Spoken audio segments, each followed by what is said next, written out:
just forgot all about it. All right. I'm sorry about that. I did forget to turn the recorder on here. We've been saying, you remembered now. yeah, instead of yeah, Denny, I'll appreciate that. The thing that I find most amazing is that huge room full of computer has less computing power than our phones do right now. That's right. That's just amazing to me, that everything has gotten so much smaller. Mm-hmm. And everything we used to watch in Star Trek we can do now. Yeah. Yeah. Wait for the transporter. Yeah. Yeah, me and you both. That's still to come, but I'm sure it's being Sure, they're already working on it. They're working on it somewhere. Wow. Yeah.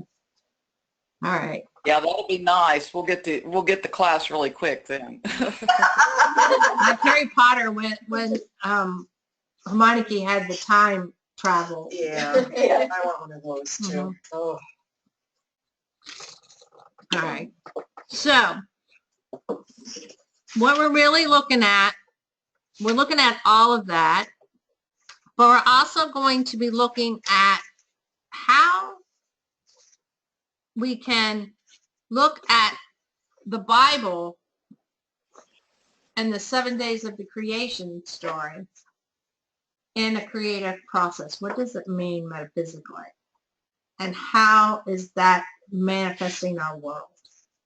Okay, so the Genesis 1 through 2, and then chapter 3 is really what we're going to be looking at more so today.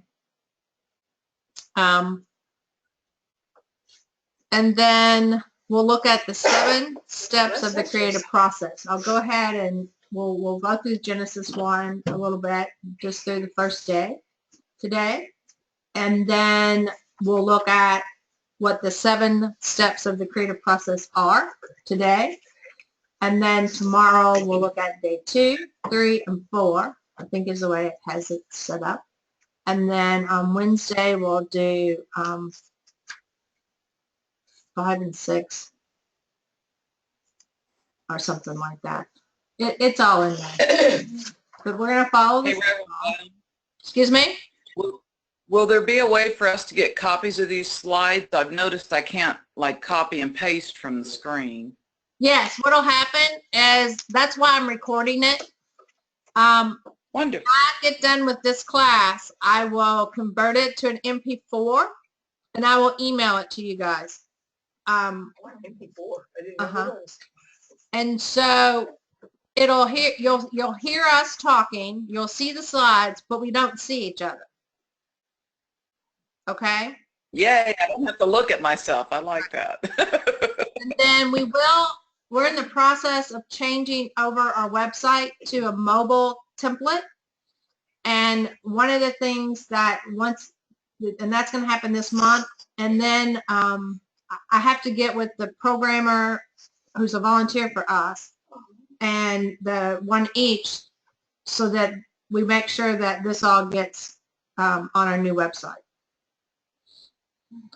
So we're going to have a tab that has classes on it, archived SEE classes, so that you can go back and look at all of them that we've done. But we're not there yet. We probably won't be there at the end of this week. So I will email them to you. Well, if you see me disappear briefly, it'll be because my phone rang or because I went to the bathroom. So Yeah. If I'm not back within 10 minutes or so, call somebody. We will take a break before the second hour. Okay, every day we'll take a break. That way people can get up and go. But if you need to go, get up and go. If you need water, tea, whatever, you feel free just to get up and take care of yourself. Okay. All right.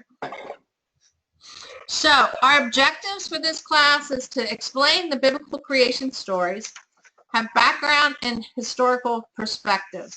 So some of you guys just finished the overview of Hebrew scriptures, and we talked a lot about the Genesis. So that's really fresh in your all's minds. So you got some of What's it? I missed that. The what? We just finished last week a 5-week of the overview of Hebrew scriptures, and we dealt Oh, in the beginning of that class with Genesis a lot. So they have a historical perspective that may be different from what they started with and what you guys may have.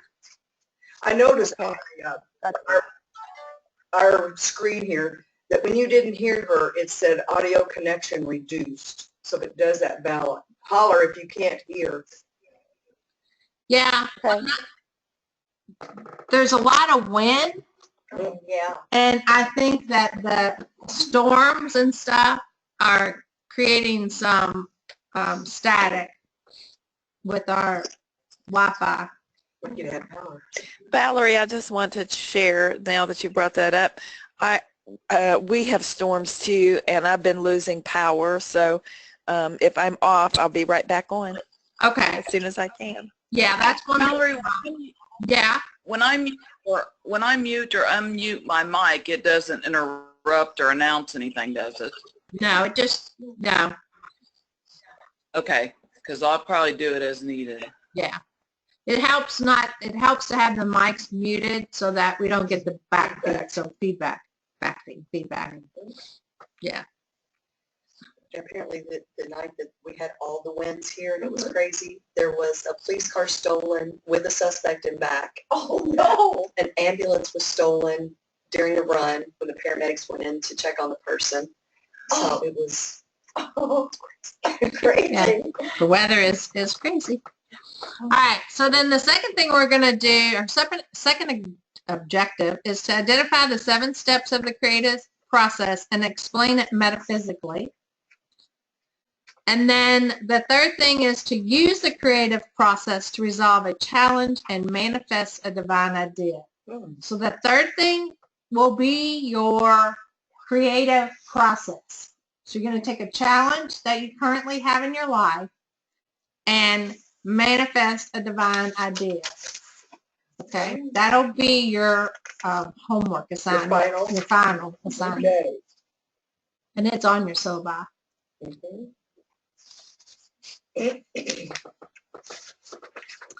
All right. And you know, it doesn't have to be a paper for me. It's however you want to express it in your challenge. Paper works, but you can, you know, if it's a song or video or, you know, whatever. So, wow, cool. Historically perspective. Genesis background.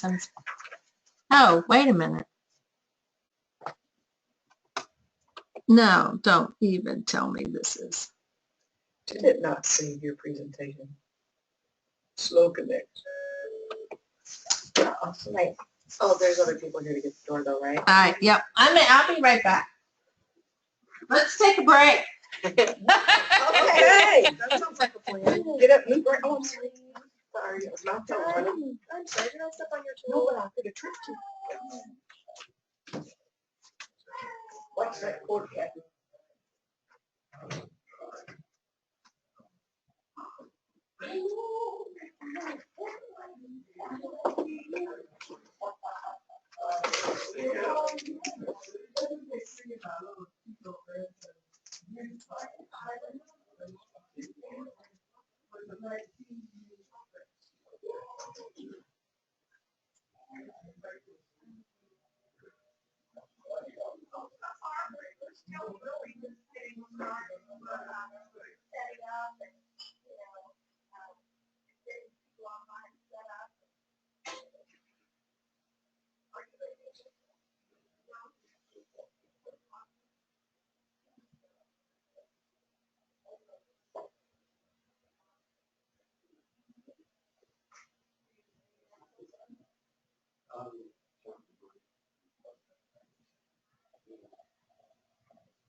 Just finished breakfast.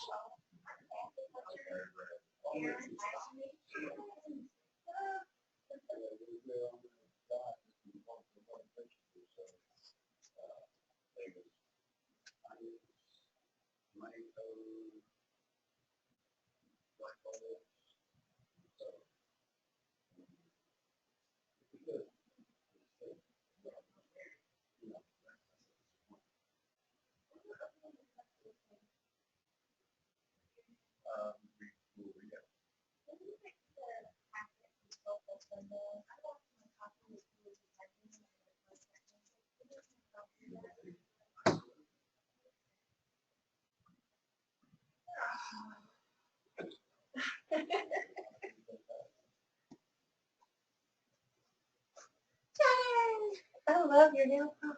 Thank you. It's so springy. That's what I thought. It's ready.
Whew.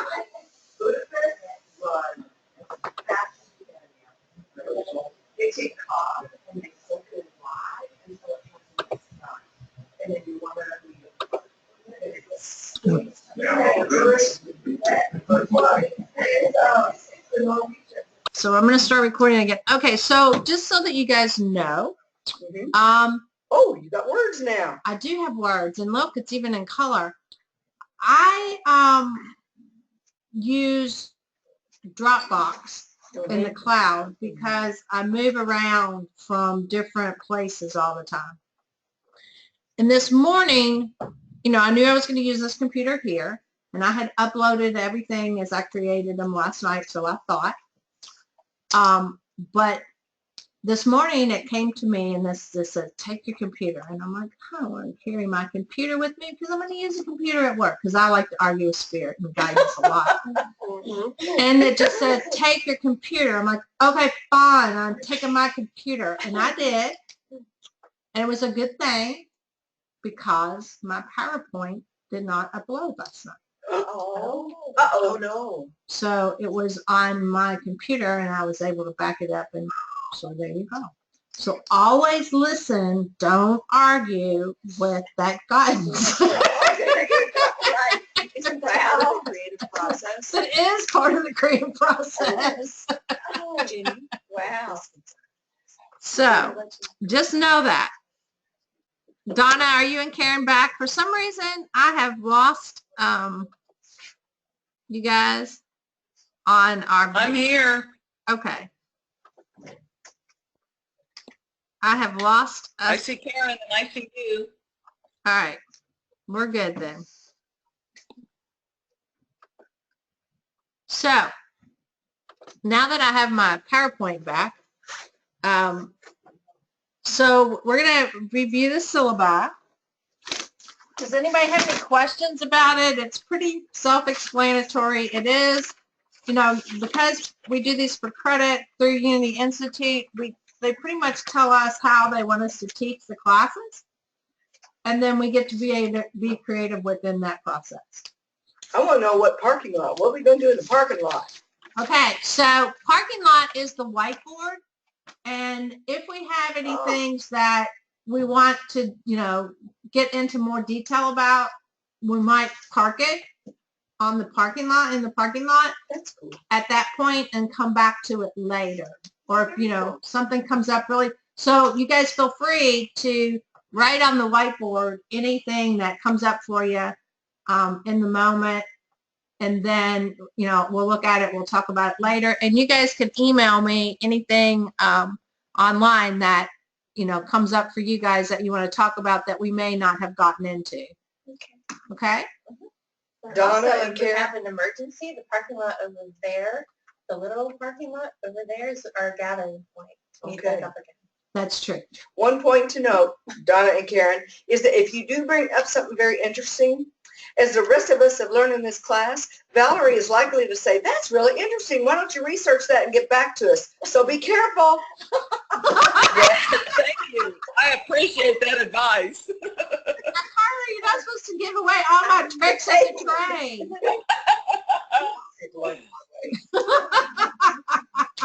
They don't always do that, just some classes.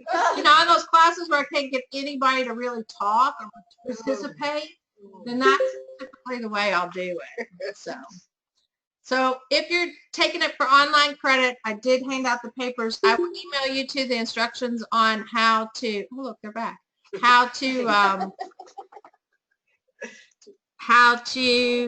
Did we lose Donna? yeah, we lost Donna, but that's okay. How to get the SE credit information. And we are recording these classes online. We will take breaks, which we just did, because, you know, sometimes the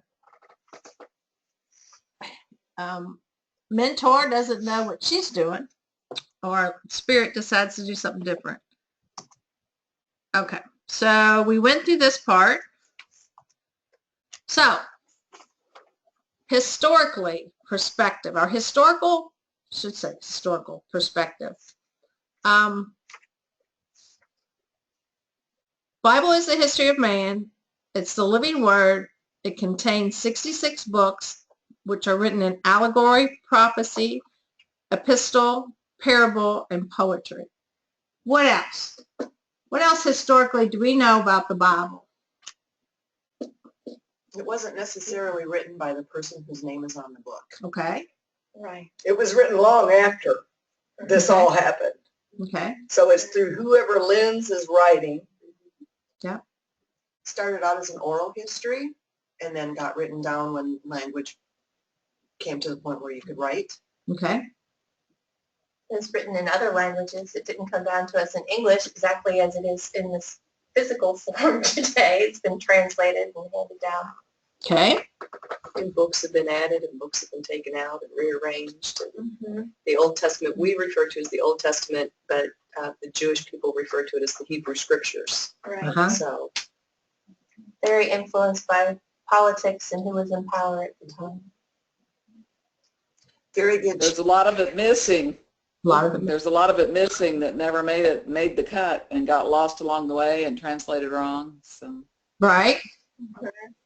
And one of the things we talked about in the last class is that there's a good possibility that the people doing the translating may have done it through their specific lens Yes. in order to have it say what they wanted it to say Mm-hmm.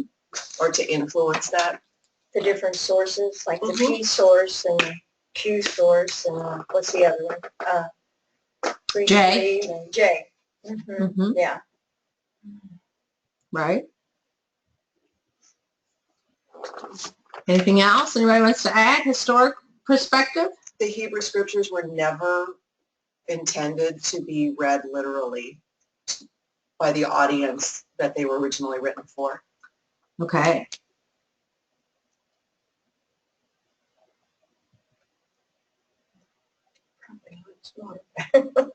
Okay.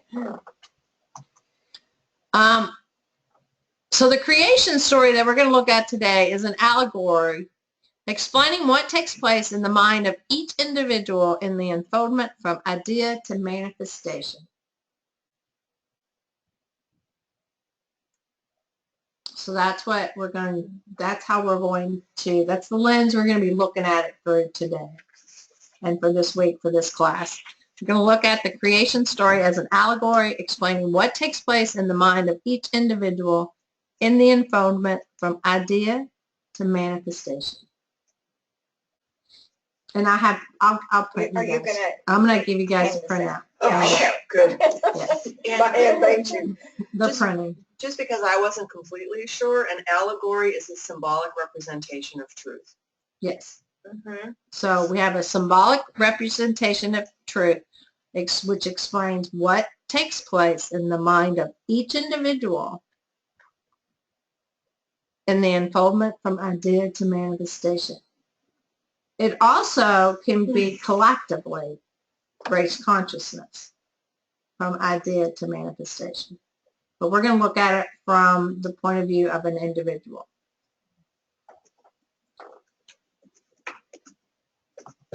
Okay.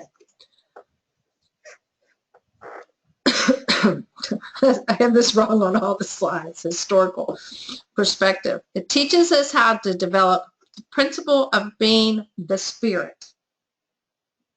So we're really good in humanity about learning our physical realms.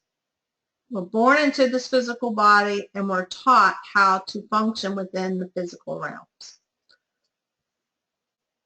The Bible can teach us how to develop the principle of being the spirit. It's key to spiritual meaning, and everything is an idea. So the key to spiritual meaning is that everything is an idea. Words have an outer and inner meaning. And so we have steps. It's the steps to our spiritual growth. Can you say more about words having an outer and an inner meaning? So we have words that and ideas that we create to manifest outside of ourselves. Mm-hmm. And those same words and thoughts can be expressed within ourselves, Okay. either with the same meaning or a different meaning. So manifestation is just not the outer, it's also the inner. And And we're the really, inner happens first, right? no, typically the outer happens first because we manifest outward. But it has to be in our thoughts before it does expresses outward, right? Yes. So in that, but we're not always aware of that. So that's that physical humanity, just the mind with the intellect creating whatever it is it's creating. Okay? When we're, And also, don't you see it first or you hear it first and then you think the thought that affects you. You experience it somehow in the outer, usually before it becomes inner. Right. Does that make sense? yeah. So the inner part is the part that we have to develop. It's like the baby. Mm-hmm. Okay? So yes, the thoughts actually do come from within first, but we're not aware of it. We're asleep to that. That's an atom consciousness being asleep. So we have to. Hey, Valerie, Uh-huh. basically what we're talking about is the physical world is a projection of our thoughts and consciousness. Is that right? Yes. Okay, gotcha. Well said. Yes. Very well said. So most of the inner meaning is what happens when we become conscious of what our thoughts are creating in the outer world. And we decide we're going to either embody it or change it. Correct. Okay. Yeah.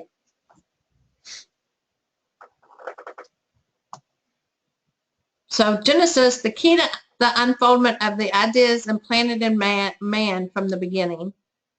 And that could have said humankind. So that's what Genesis is looking at. The unfoldment of the ideas implanted in man from the beginning. Just Genesis is beginning. Historically, there are three parts to Genesis. You have creation to the flood. You have the flood to the call of Abraham, and Abraham to the death of Joseph.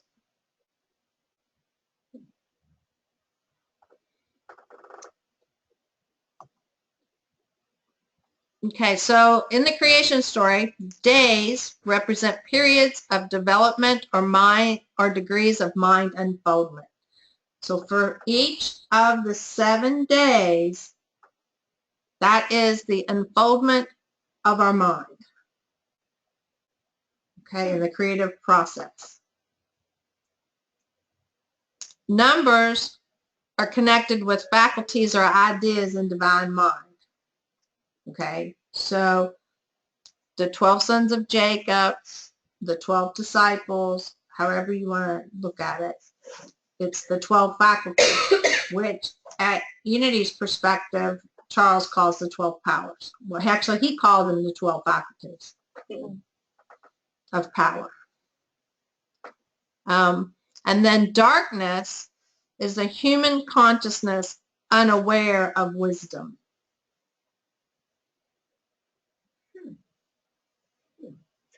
Mm-hmm. And darkness was over the waters. Okay, so this is just some beginning of looking at it metaphysically, what these, you know, through the whole scenario, what you're going to look at. Okay.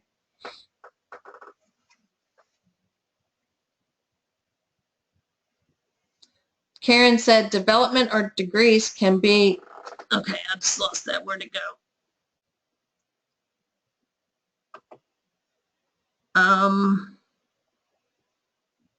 Developmental stages of growth. I mean, it's not like it's profound, but I just wrote that out for myself for a note. But that's how I'm reading that. Isn't that what you're saying too? Yeah. Yeah, development or degree can also be the development stages of growth, the spiritual development stages of growth.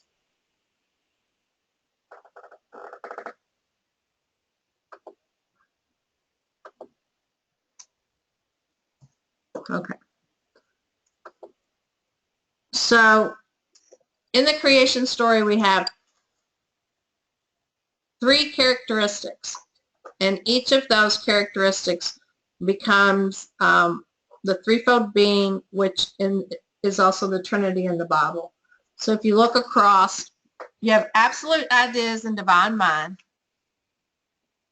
which is spirit as teaching, as a teacher of the mysteries of being. And then we have thoughts and expression, which is your soul, and the soul is the teacher of morals in the Bible. And manifestation of thoughts or things is the body, and then in the Bible it's the body as the book of history. So that's the Trinity in all 3 areas: spiritual, physical, and the Bible.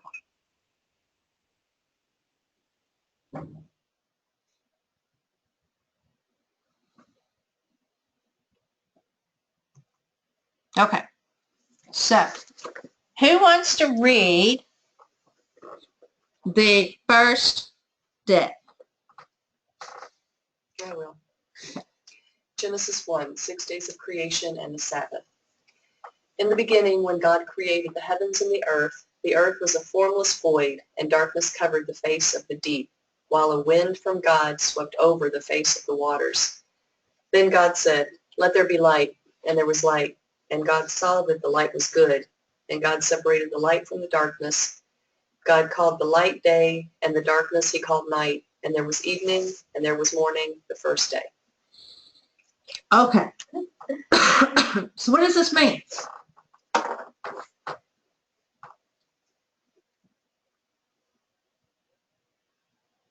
And you can do it historic. What does it mean to you right now? Whatever it means.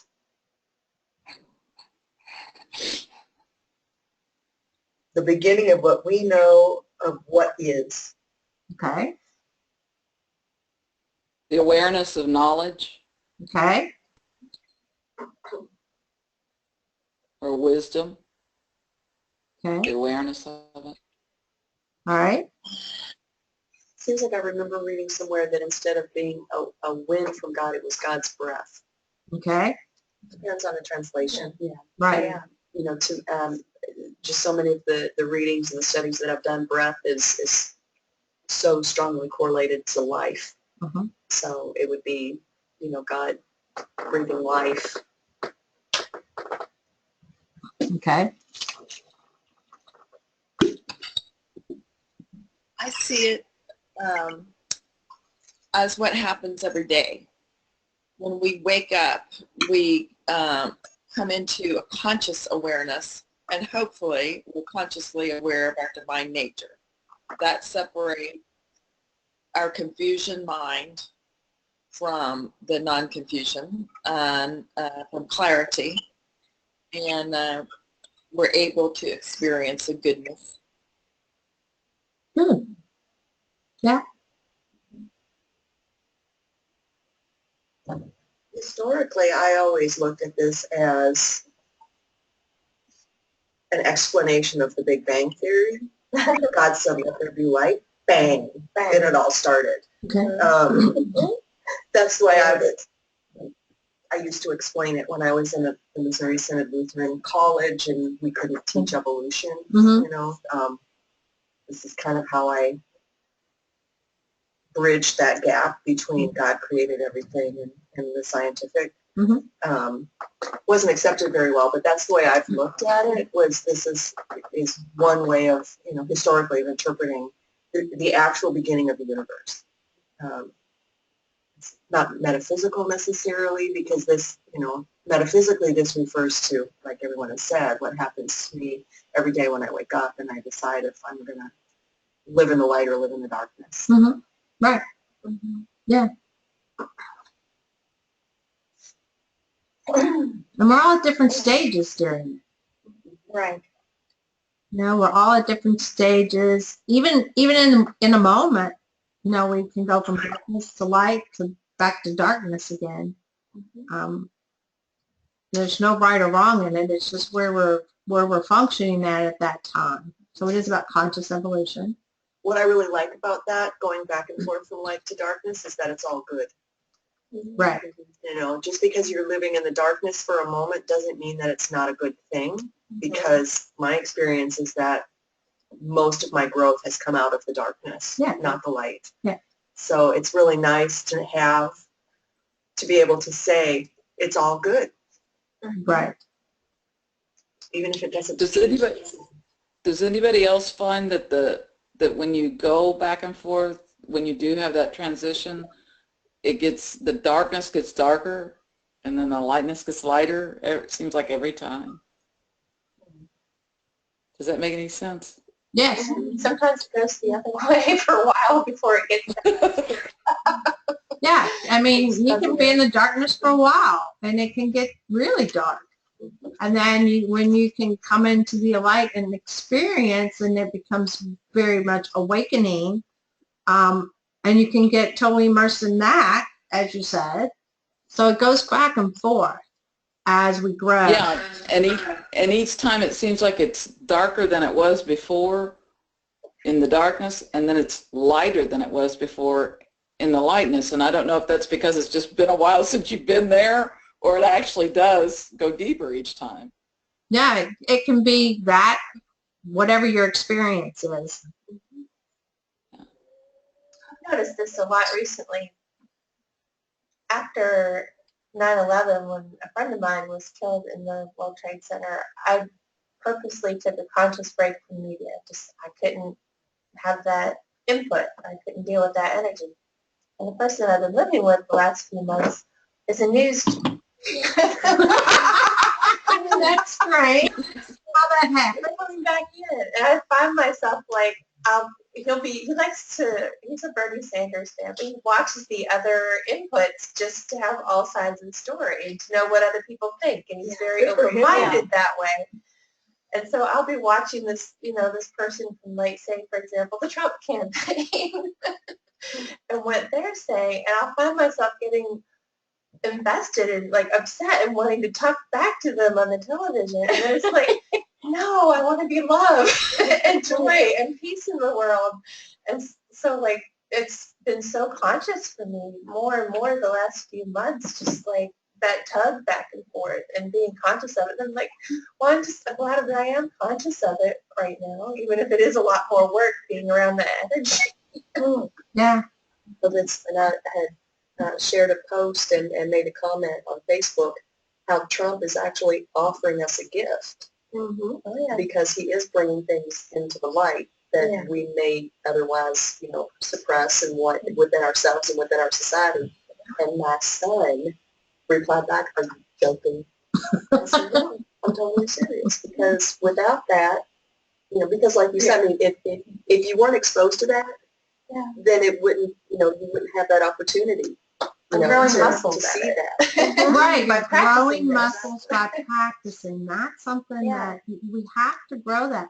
The spiritual side does not come through without expanding our spiritual muscles. Mhm. And if we always stay on the side of, In our safe little box. yeah, if we always stay Right, in our, right. then we're not experiencing life. Right. And the media is, fascinating for me, especially because I'm getting ready, won't be so bad. Because when I go to Austin, I mean, Fox 41 News is on during every meal, Oh, gosh. to the point where when they were beheading the people, we were eating dinner at that time. Oh.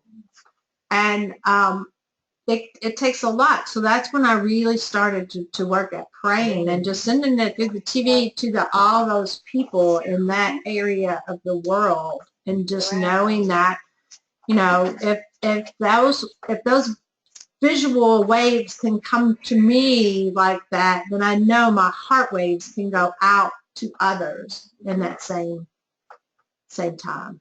And being able to stay in your truth of, seeing the person being beheaded and the person doing the beheading as still Love. an aspect and child of God. Yeah. Yeah. And one of the ways that I really can tell where I'm at consciously is by how upset I get watching Morning Joe in the morning.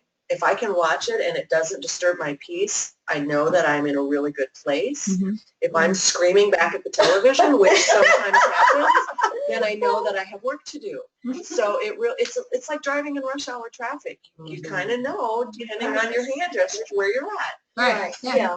Not that I really truly love going out of my way to watch Morning Joe in the morning, but it happens most mornings, and it's kind of a good benchmark for me to know how much work I have to do to stay in my peace. Right.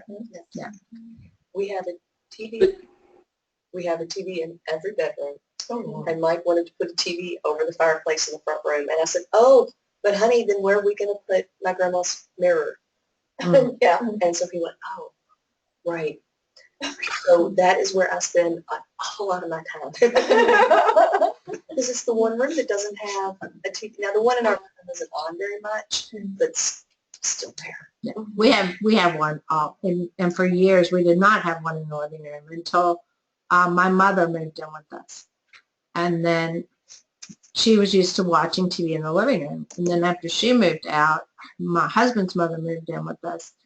And so we currently have a TV in the living room, but it keeps doing weird things. And my husband keeps saying, we need to buy a new TV for the living room. And I keep saying, no, we don't. No, we don't. We have enough TVs. We don't, if something happens with that one, we'll be okay. Well, the grandkids watch it. Well, they have one in the playroom downstairs.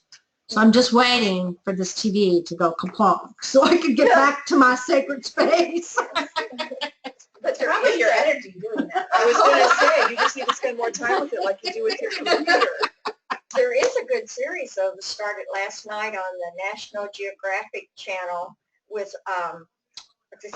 Freeman and Story of God. Oh. Yeah, and last night was the first night, but it looks like it's really going to be good.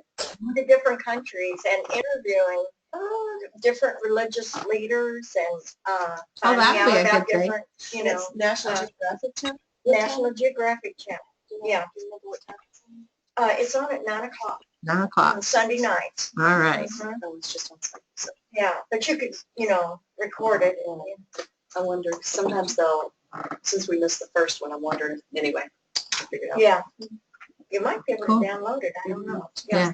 The difference in light and dark.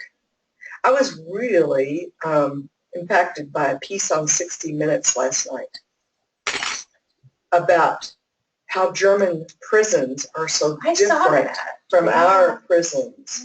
And they have 50% less, I can't say that word. Recidivism. Yeah, that. Mhm. Easy for you to say. People that go back into jail, And they've been in jail once. they never treat people, even murderers, without dignity. Right. I saw that. And what was the statistic? We have, I forget, 25% of the prisoners. We can't build enough prisons. Right. And it was an amazing piece. So if you can watch it online, it's such a contrast Mhm. in how we treat people and and I'm torn personally about it, but I find it fascinating. What we're doing isn't working. Right. No, obviously it's not. It's What not. they're doing It's is failed. working.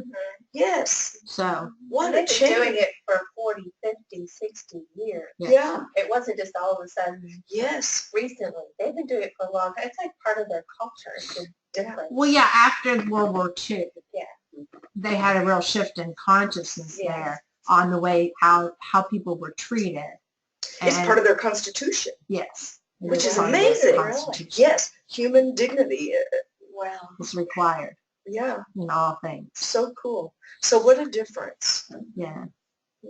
So Genesis, metaphysically, the word Genesis means source or origin. It points to new birth and to the perfection of man in the regeneration. The law of generation is undoubtedly one of the mysteries in the human consciousness. Men have probed with more or less success nearly every secret of nature, but of the origin of life they know comparatively nothing. In the matter of life, we discover that the clues given us by our own experience point to the intelligence as well as force. In other words, life falls short of its mission if it is not balanced by intelligence.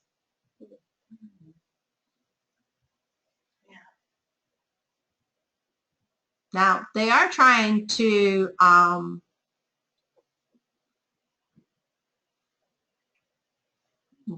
what's the word? Reenact the Big Bang Theory and probe. Is that where the lab is at? It's in probe. It's right outside of probe, I think. CERN? CERN. Yeah. Yes. Yeah. Yeah, it's in CERN. Yeah. Yeah.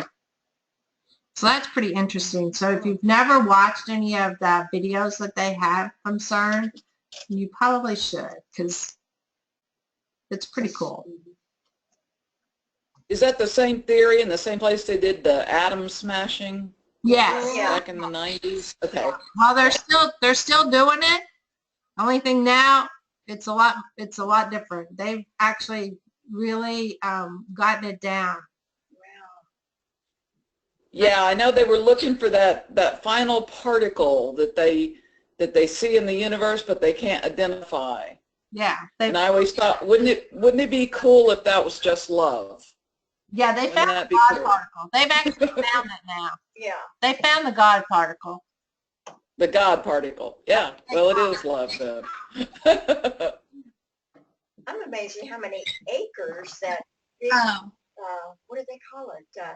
Takes up to run Yeah, all the yeah. protons through and on that property. It's amazing. Yeah. Karen, what were you going to say? Sorry. This kind of throws it off just a little bit, but it kind of links back to the previous slide. I wanted to read what Charles said out of the book about light and dark. He says, light is wisdom, and the first day's work is calling of light, or wisdom into expression. And the light represents intelligence, and the darkness represents undeveloped capacity. Right. So that I love undeveloped capacity. That's correct. Yeah. So as we move on, man is constantly seeking to know the origin of both the universe and himself, but nearly all of his research of its scientific nature has been on the material plane. As a rule, he has ascribed to the beginning to matter, to atoms and cells, but much has eluded his grasp because their action is invisible to the eye of sense. Now we are beginning in the realm of mind a scientific search for the origin of all things. We say scientific because the discoveries that come from a right understanding of mind and its possibilities can be arranged in an orderly way, and because they prove themselves by the application of their laws. So we're still on the search. Probably always will be. We are the seekers of truth. You know, science, though, gives me more hope than all the religious perspective. You know, what they're really searching, the energy, the atom, you break down the atom, that gives me hope that there's something more than just the physical. You know, there isn't the physical, really. Right. It's all energy. It's all energy. Yeah, yeah. It's through our vision, our visualization that creates the physical. Right.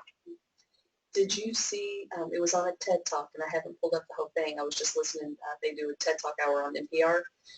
There's an MIT grad student who was actually able, they used just a video camera. There was no microphone involved. And he shouted into a bag of chips. And when they played it back using, I don't know the technology that they used, you could hear his voice. In the chips? Yeah. So I'll pull it up. Okay, Yeah, that'd yeah. be cool. Neat. That he's proving, what he's trying to prove is that everything does have that vibratory. When you break it down, it's all just that vibration energy. And that his voice disrupted the natural vibration of the bag of chips, and that's why it recorded it. So Cool. Back to what you said, Catherine, I think one of the reasons why so many people get more out of science than they do out of religion is because science is attempting to show the actual truth about who we are, how we were created, all that kind of stuff. And so many of the religions are all about just telling us who we are, telling us that we're sinners, telling, it's not about expressing our true selves. It's about keeping us in a box where we're able to be more controlled. Is my experience anyway. And I think that's why so many people are moving away from religion and moving into spirituality and looking at science as a way to understand the universe in ways that we can't through religion. Right. Because it's so narrowly focused away from what we're seeking. Right. And that it's biased. So each sector of a religion is biased to its way. Even, and it's limiting when we do that. We limit ourselves. And we even do it in unity. We limit ourselves. Right. So we're no different. We're maybe better in that we look at things from a different point of view, and the individual is put on the task to create expand the box, I should say, and to do their own development, not necessarily told what to do, so become responsible and to expand that responsibility outward. So we're a little better like that, but we still do work within a box to a certain degree. So what is stated in the book of Genesis in the form of allegory can be reduced to ideas, and that these ideas can be worked out by the guidance of mental laws.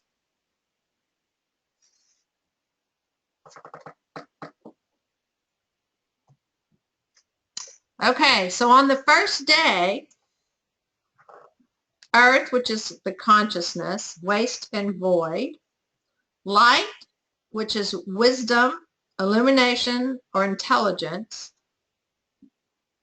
So we have a spiritual quality here. We have no understanding until we become aware of the Holy Spirit within us. And we attune our minds to the Spirit of truth. Can you see that in the verse everywhere? That in the beginning we have the earth represents our beginning consciousness, which is the void, which there's nothing. Okay? And then the light comes in, and we have wisdom, illumination, and intelligence, which creates a spiritual quality but we still have no understanding until we become aware of the Holy Spirit within us and we attune our minds to the Spirit of truth.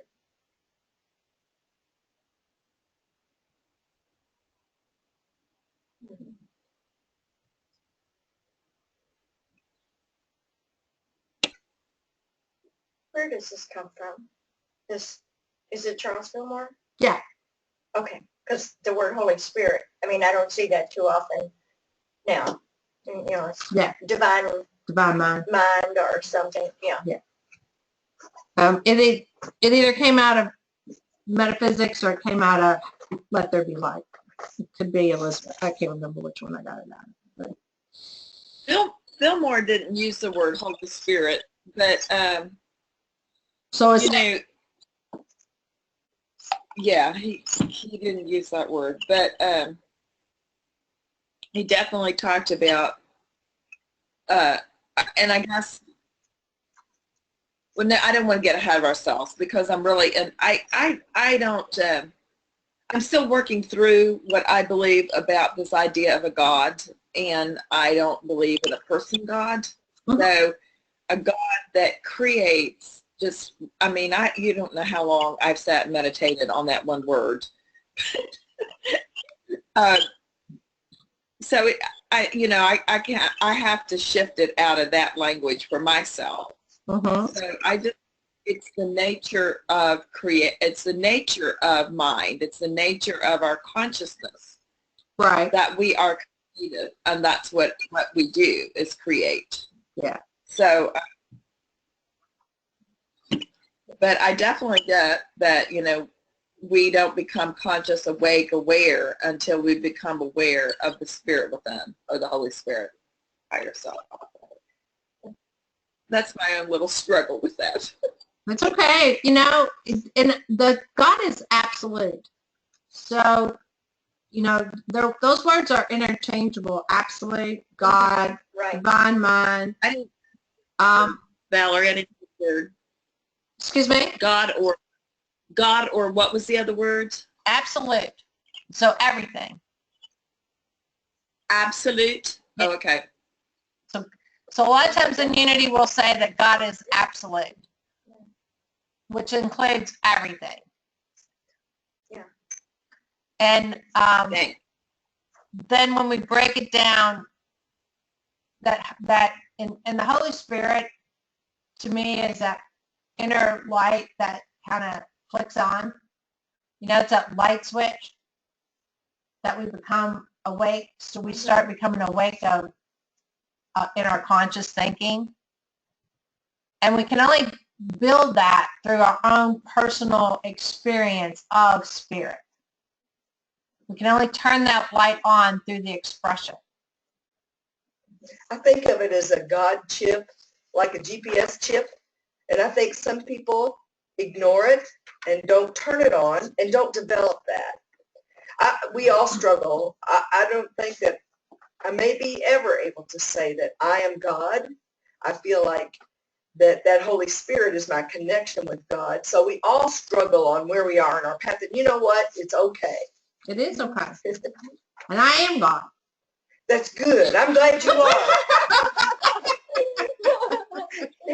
And I like that. And I agree with both theories because I know that God made me and I know that the substance that I am is of God. So therefore, that makes me God. Good. Although I may go to the darkness and my actions may not always reflect that, it's still the fact and I can't change it. right. Yeah. He's You know- got Holy Spirit in the revealing word. What does you he know. say Holy Spirit is in the revealing word? Well, a lot, but the first part is the activity of God in a universal sense, the moving force of the universe taken as a whole. Right. You know, so, yeah.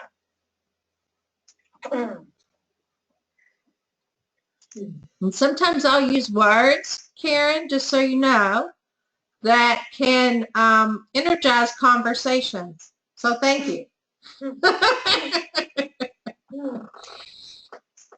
And I do think that that actually came out of Turner's because she does use Holy Spirit quite often. personally, I can't wait till we get to the two gods on Elohim and Jehovah, but I think that's in the next chapter. Yeah, it is. Okay, so the beginning is the first concept of divine mind. So here I'm going back and using the concept of divine mind again, or absolute, God, whichever you choose to call it. It's created is ideated. So as we create, that's what we create is the idea. The heaven realm of ideas and earth, so that the heaven realm is the heaven is the realm of ideas. So if you're looking outside, you know, heaven is what we're always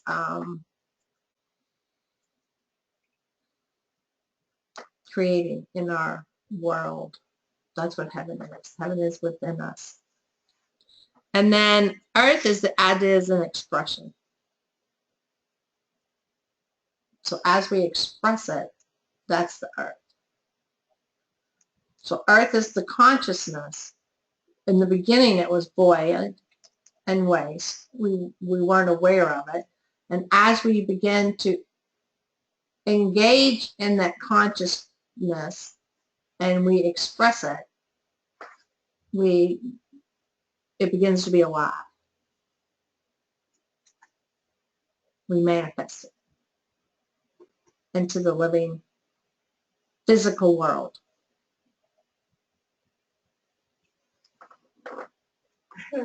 It brings us an interesting, you know, if heaven is what we are always creating, is that what you said? Mm-hmm. It's a realm of so ideas. Then when we leave this world as energy, that continuation of creativity must continue. Oh, you think? Or, I mean, you get into the whole issue about reincarnation or is energy created elsewhere, Mm-hmm. you know. Just interesting thought or another topic to get into. Well, and that's part of it. Yeah. I don't know if it was the back or if it's coming forward. Let me see. Okay. It may be coming up after this because we're going to talk about that a little bit, maybe. Okay. An affirmation, and this came out of Let There Be Light.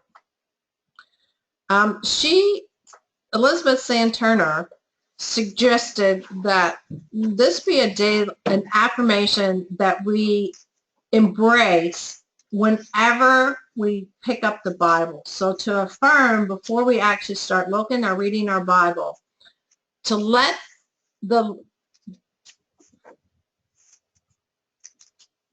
Is that right? Let there be light. It should say let there be light. And then when you finish, and there was light. And I need to correct this. So it should say let there be light. And there was light. Before I email this out, I will fix that slide. The interesting thing about that is that because we are co-creators with God, there's an implication in there that if we are truly embracing everything that we are, that creation can be that fast, that we speak the words and it's done immediately. That has not been my experience yet. I have yet to speak something into existence that quickly. And that's what Jesus showed us how he did. Because he manifested through that power, those miracles. And we can all do it. We just, speaking for myself, I have moments where I don't believe it. And in those moments, creation takes a lot longer. Or if we don't have the feeling to go along with it. Sometimes I can think of what it would feel like for that to have already happened, and it's easy. And sometimes I just can't seem to get from here to there in my mind. Wouldn't we be great creators if we could Wow, wouldn't it be wonderful? Maybe we Yes. should apply this to every little aspect of whatever we do, you know. And it's really good. You know, Yeah. It's like what Ray was saying in church yesterday. Your thoughts are creative, so be careful what you think because, you know, if you can create that quickly, you better be really careful about what it is that you're putting out into the world because that manifestation isn't necessarily, I mean, you got to be careful. Yeah. And sometimes I think when I think I want something but I can't get the emotion behind it to create it, it's Spirit's way of telling me, do you really want that? Are you sure that's what you want to do? Right. It's the abracadabra. I create with my words. Or I create as I speak. I create as I speak. And I feel like an attorney sometimes in my prayers, when I am trying to create something, and I will, almost like a disclaimer, like you see on TV, I say that or something better. In other words, I recognize that I may be limiting, so have creative license with this request, please. Yeah. Well, and in Unity, and traditionally in Unity, and we don't do it as much, we don't probably say it as much as we used to, this or something better. yeah.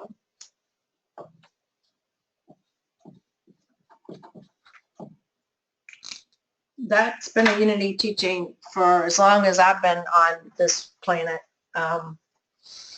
If you know Jane Smith at all, who I met through Unity in East Louisville, she doesn't go there now, but she's written 3 little books, and they're really neat. And she has always prayed this or something better. Right. And that's how she manifested her beautiful home and everything else. And she said, without fail, it has always been something better. Right. More than she could have imagined as a human being. Right. With the understanding that the something better is coming out of God mind Right. and not Yes. my mind. Yes, Right. yes, Right. yes. Yeah. Yeah. Because I sometimes cringe. No, I sometimes think, okay, so I have to come up with something better. And I'm not necessarily able to do that. Yes, me either. Just So- because I'm attached. Thank you. So the something better is God mind. Well, better. highest good, Yes. Yes, yes. which is what I wrote over there. It's highest good. So that is something that when I'm praying with people, I always affirm the highest good for everyone involved in this situation. That is just something that is just automatic. Yeah. And I state those words, you know, the highest good, because it's not my good. It's, you know, the higher order. It's that mental law of existence. I think highest good is the light meter for making sure ego is not involved. Yeah. Right. That's a good way to put it. I like that. The Thank you. light meter. The light meter. But you know that didn't come through. Well, it came Say that again. Say that again because I missed that. There was feedback. Say that again. She said that the highest good is the light meter. Oh, okay. I see. Yeah. ego is not involved. To be sure that ego is not involved. Because it takes us out of the way. It's, Yes. you know, like when Yes. on Sunday we do the 9 o'clock meditation service, and we start with it is not I but the Christ within who does the work. Right. Oh, Because it's not it's not, you know, the physical ego self. It is the Christ from within expressing that does the work in prayer and meditation. that's so cool. Would you say it's true then that if that you can tell if you're expressing through the Christ within, if things are unfolding well, and it's not necessarily the Christ within, if your peace is being disturbed, if things are not going the way you want them to go? I mean, is it that cut and dry that if you're allowing the Christ within to do the work, that you're not, I'm not sure how to say it, because I think that we always all have challenges, but it's not that we wouldn't have challenges, but that we would respond to them in positive ways rather than ways that are less effective if we're allowing the Christ within to do the work. I think so, because when we allow the Christ within to do the work, even when our ego steps in, the phrase that I always try to manifest with is with ease and grace. Yes. So Yes. even though my ego's going to step in, Mm-hmm. because sometimes, you know, when you're working through and you're manifesting something, there's going to be some thing that's left over that needs to be cleared. And so that's going to come up. And so if we just move through this with ease and grace, it's still going to come up, but you're going to gracefully be aware of it and recognize it and not get drawn into the chaos of it. But the challenge could still come forth. It's just a different way that we would move through it. So challenges sometimes, even in the process of moving through, we can create that challenge. It's just how do we express it? And not let it get stuck. Right. Yeah. So do we express it? How we express it? Yes. And move through it. I love your question. Well, thank you. Did I answer it? I think so. I'm still kind of, because for me, most of my growth has come out of darkness, chaos, you know, those challenges that arise. And what I'm trying to get at is I don't want those things necessarily to stop because they do kickstart my spiritual growth. They raise my consciousness. So, but what I'm wondering is if there isn't a way to be in that place and not have it be so painful. And if that's allowing the Christ within to do the work and guide the process. So I think it can be done without pain and without the challenge. It's a conscious choice that you have to make as an individual. Mm-hmm. So in our human world, in our humanity in itself, we're taught that we're going to experience challenges and we're going to experience pain and we're going to experience these blocks. That's what we're taught, okay? And in reality, we don't have to experience any of that. We can still grow spiritually and we can do it through love, but we have to change that mental picture that we have of how we grow spiritually. I actually have done that. I thought, I am tired of the shit in life. Okay. And I, from that day forward, said, God, I want to learn through joy. I want to quit learning through suffering. I want to learn through joy. And the feeling that I got back was, then be more aware. You have to pay a little bit closer attention to learn through joy, I think, because some of us, that sounds like blameful. A lot of my biggest growth has come through really horrible times.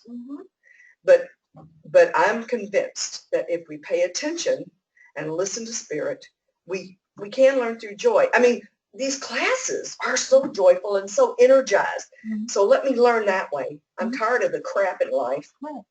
And That so, doesn't mean that I'm going to skip it all, though.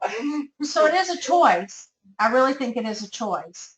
And I think that, you know, it's, what do we put out there? Yeah. Because one of my things, as you know, is to live joyfully and full out in the universe. So let's just be alive and fully awake and just go for it. And I live through that joy all the time. Now, there are moments when drama comes in, and it's typically the family Yeah. because they're not there yet. And so I get to sit back and watch and say, yeah, okay, that's nice. And I really don't want to live like that. So what can I do to be joyful in this moment? And that's what I try to be. So how can I shift their drama that's creating yuck in my life out of that? And that's when, but you have to be aware, as Carla said, you have to be aware of where you're at emotionally, where you're at spiritually and consciously. You know, you're I'm sorry, so right. I mean, last night before I went to bed, there was drama going on with texts in my family about a situation all the way up until midnight. Finally, I just turned the phone off, and I thought, you know, am I going to get here today? Because, you know, what's going on? I could be involved today in it. And I just made the choice. I said, no, I'm going to this class, and, you know, it'll work itself out some way, you know, but, and I just trust it will, you know. Yeah. But why at the moment when you're trying to get relaxed and you're trying to focus on this, look forward, and then all the stuff's going on. So I made a conscious choice about 3 weeks ago, and I turned off my notifications on my text and on Messenger. Wow. I just turned it off. Now I can go and see them, but it no longer dings me. It no longer wakes me up because people don't sleep. Yeah. And leave at different times than you do. The texting in our world is so busy, and there's so much drama, and sometimes when you text stuff, it doesn't come out right and somebody gets offended. Yeah. And I'm like, okay, I'm over this. And so I just said, and then when I feel like it, I'll go and I'll look at it. And if I want to respond, I can. And if I choose not to, then I don't have to. Valerie, when all that drama is happening in your family, do I hear you correctly? You kind of take a mental pause for yourself? Because if your foot gets hung up in that crap right away, I'm a goner. Right. Yeah. But I love if we would just learn to take that pause.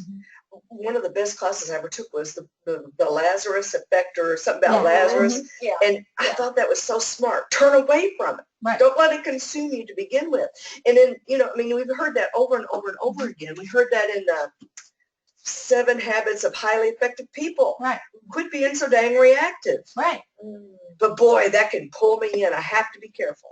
And but that's really what it is. So it's being aware of and taking your own pulse. Now, where am I at in this? Right. You know? Okay, so that brings up another question. You know, for me, if I can chime right in, for me, you know, I really weren't on where is my loyalty, where is my allegiance. If my allegiance really is to the light, to the Christ consciousness, then I know that when I get involved in drama, I'm leaving and I'm abandoning myself. I'm abandoning my true nature. I'm betraying my own code of ethics, my own values. So that's what really supports me in saying, you know, I can't do drama with you right now. I mean, I don't say it quite, you know, in those words, but it supports my mental connection to know that, you know, I'm being pulled away from what is really important in my life, which is my own center. So it helps me to remember who I am and support and stay connected, so that I know that by staying connected to my center, that I'm staying connected to all life, the ultimate good. None of it is easy, but that's sort of how I, you know, approach it when I remember to do it. And that's it. You know, you got to remember to do it. The other thing, it is practice. The other thing I always do is, you know, if they're in conflict, or if there's conflict or drama, then I just start praying for the highest and best, back over here, for the highest and best good to come out of the situation, whatever it is. I don't have to know. I don't have to be responsible. I just know that it's going to happen for all those involved. And so that's my first reaction, is always to pray. Now, there are times when I might forget and I might say something, but pretty much in my family, the way I always told the children, you know, I taught them how to make choices. And if they chose wrong, they can always choose again. And I'm there to listen and So compassionate listening is really part of, you know, so sometimes they just need to say it and I can listen with compassion, but I don't have to respond. I can let them know that I hear them and I understand. And I usually don't respond unless they specifically ask for my opinion. That has always been my rule with the 4 kids, and it's my rule with the grandkids. The youngest daughter is probably the one that I would overstep that boundary on than any of the rest, because she's like an open book, and she and I think alike, and we finish each other's sentences. So if I don't say it, she's going to know it anyways. The rest of them, I'm really clear about. I'll listen, and I'm not going to give you my opinion unless I see something that's really dangerous. Okay, so I'll go back to that basic parenting. Is it dangerous? You know, kind of thing. Then I might step in. But other than that, I pretty much let them deal with it. You know, Valerie, I agree with what you say about it being choice, although I think we have to really become aware that everything is a choice, and sometimes that can be hard, because I think when you're born and you come into this world, and if like many of us, you know, I was born in total chaos. So when you become aware that, wow, I've been born into chaos, you develop these coping skills, okay? And my coping skills were very effective, and they helped me for many years of my life through working my jobs and tap dancing and raising my kids and juggling everything. But the problem was they only worked with chaos. That's right. So when I got to the point where life calmed down and the kids were grown and everything calmed down, I didn't need those coping skills, and I just kind of sat back and watched everything kind of just fall in on me. Yeah. And everything from the past came up and said, hey, I'm still here. You've never really dealt with me. You know, well, you've been over here doing this. I've been right here waiting, you know. So I think that at that point, you know, I had to relearn and relive all again that, yes, this is a choice. And yes, I don't have to use coping skills that only react to negativity and drama and like an animal instinct of protection, you know. Yeah. You can use coping skills out of joy and love, like they were saying. So. And Thanks, Dawn. I really appreciate you saying that, because I think that's a wonderful example about how the spiral turns and how we really grow in a spiral way, because we do come back and revisit it, and it is at a little higher, hopefully, level. And, you know, I have a background in psychotherapy, and I know one of the strongest forces on this planet is familiarity. So when we become so familiar with chaos, then that's what we project out into the world and create it. Or through conscious choice, we can stop that pattern and create, and then become familiar with joy, ease, grace, and then that's what we create, and then that's what is familiar and powerful for us. Yes, it's kind of like if you become a rock climber, you're going to perform your best scaling these dangerous walls. Right. Okay, if you're not a person that likes to live in that terror, Right. then become your best with your feet on the ground. Do that through familiarity, breaking habits, through mindfulness awareness. I mean, That's everything right. we're already talking about. But I firmly believe we do create our own reality, as whether we want to, we like it or not. Yeah, I believe it too. I have a hard time with that, though, when I see children that are born into bad and abusive situations. I have a really hard time with the fact that they created that. And I'm really not so sure they did. I think it's something they need to go through in this earth, in this fishbowl. Okay, so here's this thing. There's this thing called race consciousness.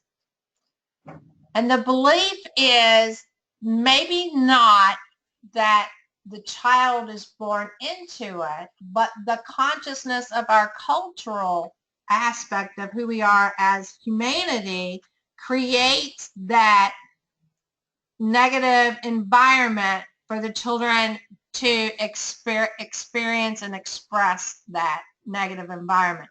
I don't know that they choose that theoretically. I think that we are born into the chaos and darkness, just as it says. We are all born into the chaos and darkness, or the void and waste, however you want to say it. And then from there, we learn to express and move. One of the things that I work really hard at is to help other people through mentoring and teaching and understanding how to live consciously in our society without without all that chaos and negativity that they are born into, because a lot of it is repetitive race consciousness. Well, and Yeah, it's patterns. my stepdad was not an easy man, to put it nicely. And had my mom not had me when she went into that marriage, because of course, just a typical, just that abusive pattern, he isolated her from her friends, he isolated her from her family. He couldn't isolate her from me. Right. Because she had me. Right. So it was, I think I helped keep her sanity a little bit. So. Right. So there's sometimes I think there's a reason. There is reasons, and I'm not saying that there's not. But in the race consciousness, it's the development right now of where humanity is at, and that is always shifting and changing. So right now, the children are, our world is chaotic. It is out there, and it takes, I'm going to say this, light workers like us that are sitting in this room to make an effort outside to make a difference in showing people that there is a conscious choice to be made to break those patterns. And it's a shift that's coming. How rapidly it's going to come depends upon all the light workers in the world. And it's coming faster and faster. And I think that's part of the reason why things are becoming seemingly so much more chaotic. It's like the death throes of this old consciousness, and it's hanging on with its fingernails trying to stay the way it is. And we've gotten to the point where we're ready to move on to the next stage. And it's like it's always darkest before the dawn. Yes. Yeah. Yes. And that's, I think, for me anyway, I look at what's going on around us with the genocide and the politics and just the craziness everywhere in the world. And I choose to believe that it is the darkness before the dawn. And the more of us there are that are putting out the good energy, the faster the dawn will come. Yeah. And I love the efforts of Deepak Chopra and is it Twyman that are doing these around the world meditations for healing. Yeah. I mean, if we believe in unity, then by golly, we can make that difference. Yeah. And I believe, like Deepak says, he believes there's a tipping point. And I think, like you, we are just the 100th monkey. Yes, we are almost there. So Well, and the interesting thing is, my question has been answered. So we're good to go. We're good to go? Yeah, Okay. It's all about staying conscious. And Abraham, I've been listening to the Abraham tapes again, and they go back to, you have a problem and you let it get bigger and bigger and bigger and bigger and bigger because you need a bigger problem, so you have a bigger solution. Right. Well, I mean, that's not always, but he was, talking to one particular person about how things built up, and was saying that sometimes that's just how your solution's going to come. So maybe our society, that's what. Yeah, I've often been in a situation where I won't do anything about something until the pain of staying is greater than the pain of doing something. Right. Yes. Or the perceived pain of doing something. Yeah, that's pretty typical. So what is the one and only logical key to the beginning of man in the universe? A right understanding of mind, and especially of divine mind, is the one and only logical key to understanding the beginnings of man in the universe. In this book, the Bible, we have many symbols explained and their meaning interpreted so that anyone who sets himself the task can understand and also apply to his or her own development the rules and laws by which ideas are related to one another and discover how they are incorporated into man's consciousness, thus giving him the key to the unfoldment of the primal ideas implanted in him from the beginning. And that basically is a very long version of what we just said. Consciousness. The unfoldment of our own individual consciousness and being adaptable and changing it as we grow. And being awake. Awake. Yes. You know, in science, they talk about the ever-expanding universe, that everything is always expanding. And I guess I kind of see it like a pendulum swing that constantly is swinging a little higher from the negative to the positive. So for as bad as things may seem in the world, the saving grace is knowing that when it goes the other way, they're also that good. Yeah. So it's also that good. Yeah, and look at it from the development as the spiral where you're going up the staircase. Yes. Okay, so you're going up to higher consciousness and you're coming in and you're going around. So you're always going to go back around, but you're going to go up a little bit. So you're always going to fall back a little bit, but you're going to go up. So there's going to be a little bit of a slide back because you're going around. Yeah. And that's how the human race is doing, going around. It's like we keep revisiting. Yeah, that's a great visualization. I like that. Yeah, that's right. I've seen this script. Yeah, that. Yeah, you've seen it before. Yeah. Oh, I recognize that. I thought I healed that. Well, darn it, where'd that pop out of here from? Yeah. Because we still have that old pattern of belief somewhere that we just haven't released it totally. Same relationship, different face. Yeah, same relationships, different face. Okay. Yeah, I think they called it PTSD for me once.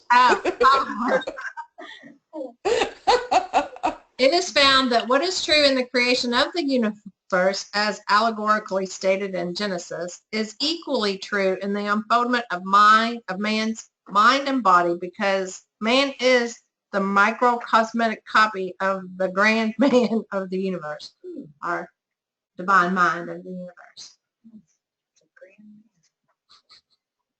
From Mark here. For me, I think that on a larger scale, we really are unplugging from the patriarchy, and of course the patriarchy wants to be fed and is going down very harshly. So, but I think that's typical of all power structures.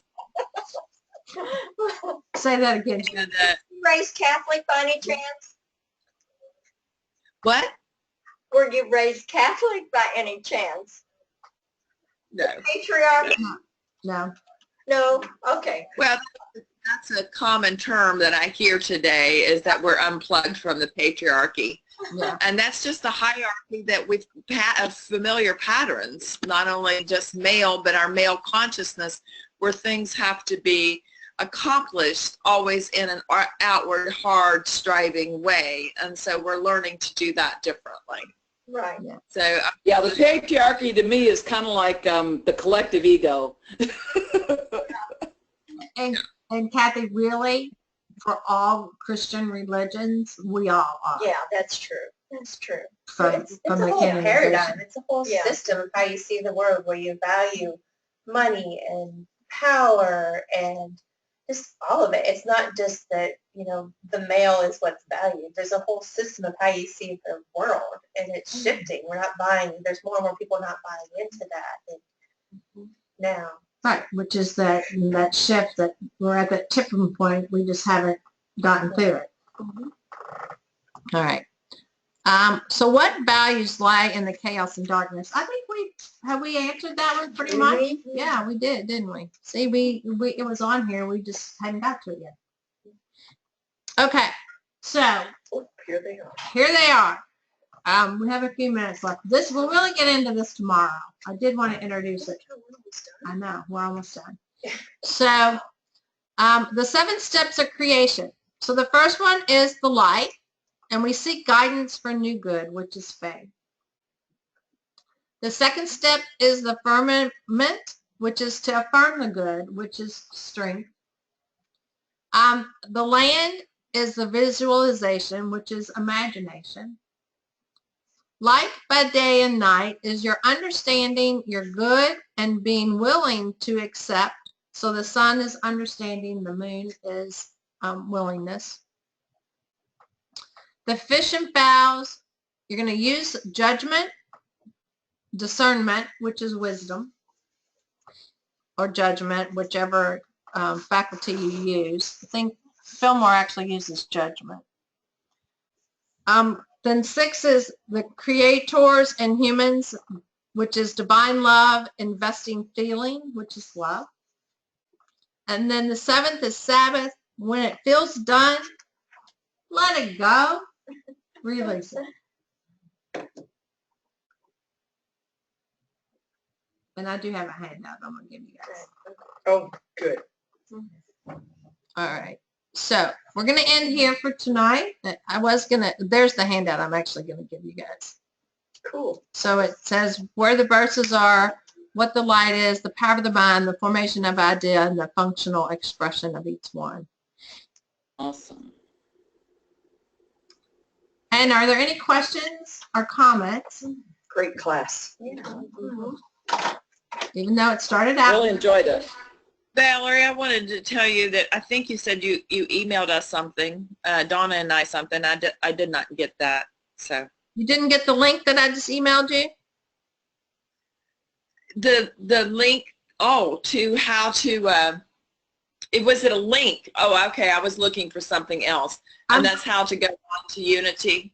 Yeah, I'm gonna email So- you. I will email you when we get done. The No, the didn't get it. information on the PowerPoint and also the handouts. I have an email. And do I come back to this link to take the next class at 12? No. The next class is on a different link. So if you go to our website, and I'll run in there and make sure that I have the right one and I didn't flip those two, you'll be able to get in on that class. So tomorrow Okay, great. in the morning, you'll use that link again for this class. Each class, And what time does Reverend Ray's class start? 11 as soon as I get out of here. Oh, okay. All right? Okay. But we go to another link Yes. for Reverend Ray, Yes. correct? Yes, you do. Okay, thank you. You're welcome. Thank you. All right. Love you all. Okay. Bye. Thanks for this class. Bye. Now, there's your homework. I'll email that to you too. So there you go. Closing prayer. Thank you, God. Yes. Thank you. Right. Love. Awesome. Awesome. For River and Ray's class, what do we need? This is Bible the start of Oh, it's the background unity. Yeah, yeah. But I think that's what we're ready to do.